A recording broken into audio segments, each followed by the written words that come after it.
조갑제 TV 시청자 여러분 안녕하십니까? 2020년 12월 30일 오후 5시 반입니다. 오늘 오전에 아주 주목할 만한 판결이 나왔습니다.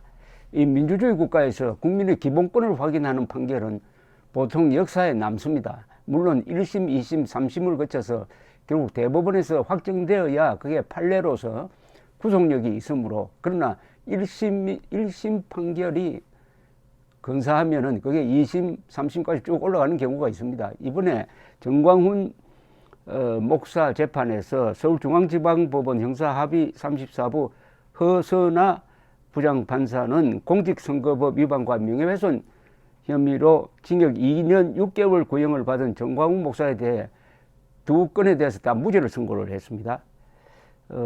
이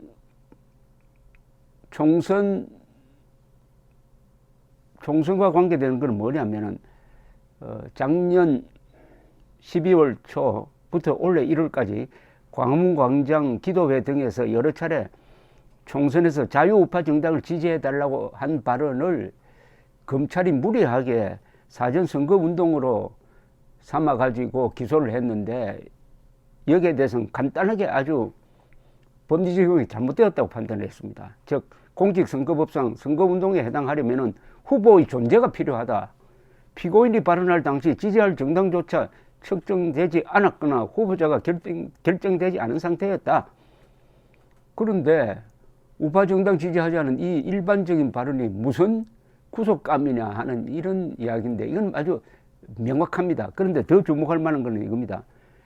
정광훈 목사가 문재인 대통령이 간첩이라거나 공산화를 시도했다는 표현이 사실을 드러내 보이는 표현이라기보다 대통령의 정치 성향을 비판하는 비유 또는 과장에 불과하다. 정광훈 목사가 나름대로 근거를 제시하며 문재인 대통령의 정치적 행보나 태도에 비판적 의견을 표명한 것으로 보인다. 문재인 대통령이 현직 대통령이자 정치인인 공인으로서 공적인 존재의 정치적 이념에 대한 검증은 사상의 자유시장에서 더욱 자유롭게 이루어질 수 있어야 한다고 판시했습니다. 이거 아주 명문입니다. 그리고 이거는 기존 대법원 판례를 그냥 인용한 겁니다. 기존 판례가 있습니다. 따라서 이 무죄가 2심, 3심에서도 확인되기를 바랍니다. 하나씩 따져볼까요? 우선 간첩이다, 공산화를 시도하고 있다, 이것은 허위사실이 아니라는 겁니다. 명예훼손이 되려면 허위사실 또는 사실, 허위사실일 경우에는 명예훼손 적용이 되는 경우가 많습니다. 그러나 사실일 경우에도 되는 경우가 있어요. 그것은 공연이 아니고 어떤 평범한 보통 사람의 사생활, 뭐 누가 이혼을 했다든지 장애인이라든지 이런 이야기 할 때 그거는 사실이라도 명예훼손이 됩니다. 그러나 공인일 경우에는 허위사실이라야 이게 명예훼손죄가 성립이 되는데, 허위사실의 부분에 해당되지 않는다는 겁니다. 사실 적시가 아니고 의견 표명이다. 그러니까 이렇게 했으면 이제 사실관계를 따져야 되겠죠.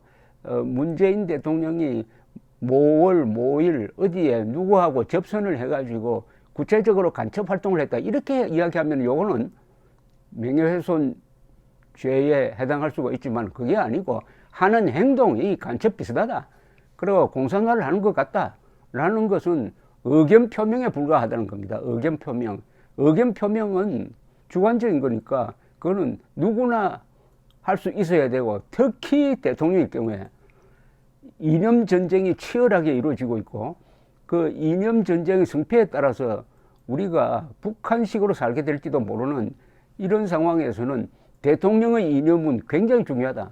대통령의 이념 문제에 관한 한 성역 없이 아주 무한대로 그 공론의 자유가 허용되어야 한다는 것이 한 20년 된 판례입니다. 그런데 요사이 재판을 하면은 그런 판례가 지켜지지 않는 경우가 있습니다.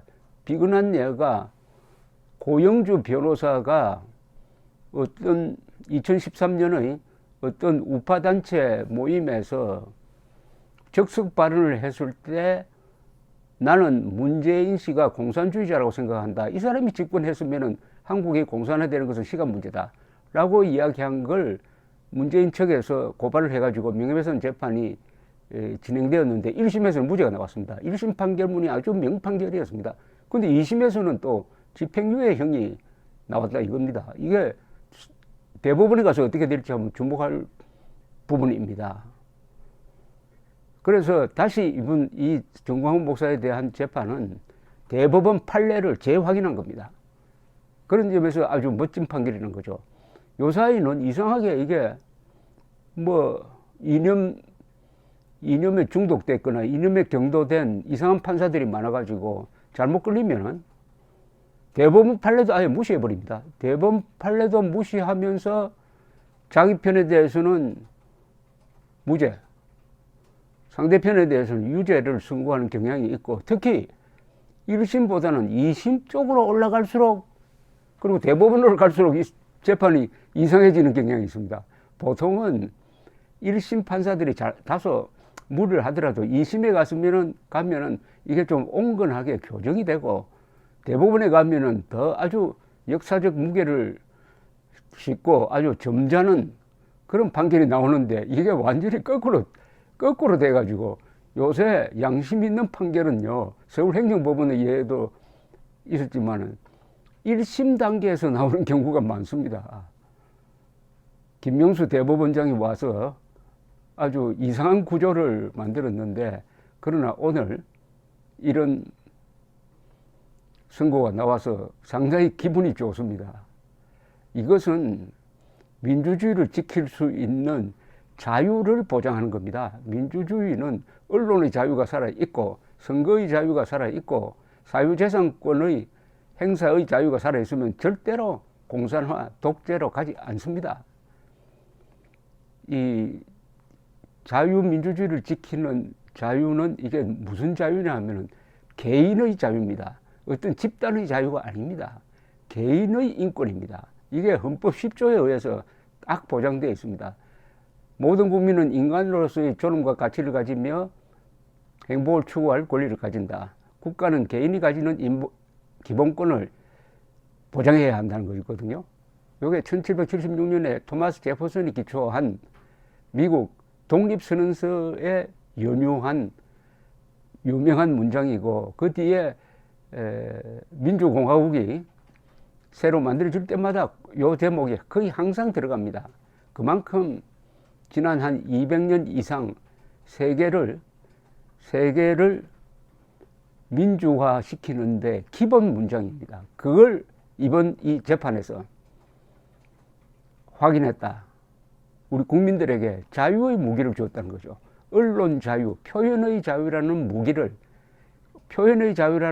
가지고 있다가 독재자가 나타났다든지 간첩이 나타났다든지 공산주의자 비슷한 권력자가 나타나면 가차없이 비판하라. 그렇게 해야 자유민주주의를 지킬 수 있다 하는 메시지가 담긴 오늘의 멋진 선고였습니다. 감사합니다.